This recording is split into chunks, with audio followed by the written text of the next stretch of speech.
There's another group out there that says the black person is the lowest ever, the white person is the Lord, right? I'm better, and he's better, and she's better. And the Messenger ﷺ had told us, لا فضل لعربي على أعجمي.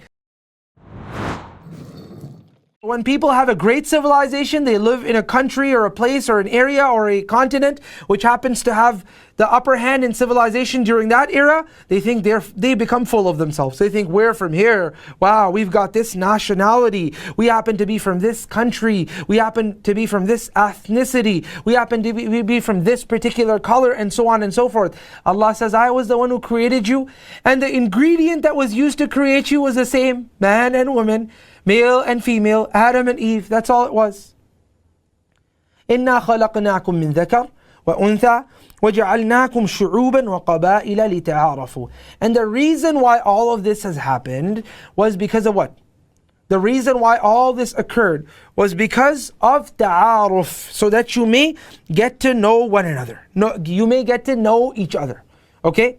So the reason why Allah subhanahu wa ta'ala created us into tribes and Allah created us into civilization is so we learn about one another.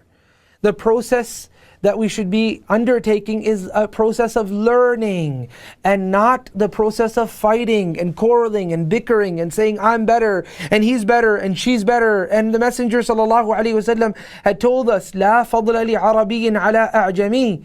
Some people say, well, the Arabs and the Arab glory and the Arab society and the Arab this, and the Messenger ﷺ said there's no difference, but there's no virtue for an Arab over a non-Arab, and there's no virtue, and then the opposite end comes, Turkish, Ottoman, Persian, and this and that. And the Messenger ﷺ, he said, لا فضل لعربي على أعجمي. There is no glory and virtue for an Arab over a non-Arab, nor is there any glory and virtue for a non-Arab over an Arab.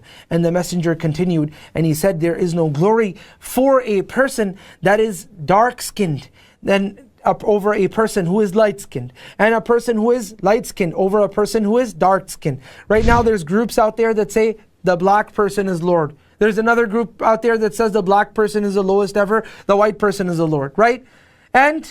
Or the white person is in effect the Lord, rather, right? So Allah's Messenger told us there's no difference between a black or a white or a brown or a pale or a yellow or a rainbow. Everybody's the same. Except illa bittaqwa, except with the fear of Allah subhanahu wa ta'ala. The criterion that is given to us is the fear of Allah, and this goes hand in hand with this ayah as well. Allah continues, He says, Inna akramakum indallahi atqakum. The greatest of you and the most honorable of you is going to be the one that is most fearful of you.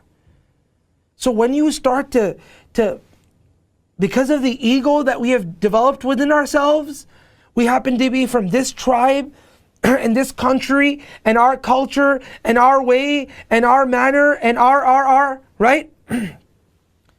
Because of the ego that we have fed ourselves with all our lives, we just cannot imagine life without us being better than the other. And for some odd reason, every culture believes they're better than the other, right? If it's a Pakistani, they'll think that the Indians are this way. If it's a person from Lahore, he'll think he's better than the one from Karachi. If it's someone in Karachi, he'll think he's better than the one from Lahore. If it's a Arab from Saudi Arabia, he'll think he's better than the one from this town. And if it's the one from over there, then he'll think he's better than the one from that town. And if it happens to be from another country, then they'll think they're better than a second one. And I don't want to offend any countries, but this is a reality that's a global reality, right? This is a reality that's a global reality. People from North America think they're better than the people from Europe. People from Europe, they think they're more posh than the people from North America, and the fight just continues, right? And Allah's Messenger ﷺ, he said that there is no virtue over anyone, for anyone over anybody, except with the fear of Allah subhanahu wa ta'ala.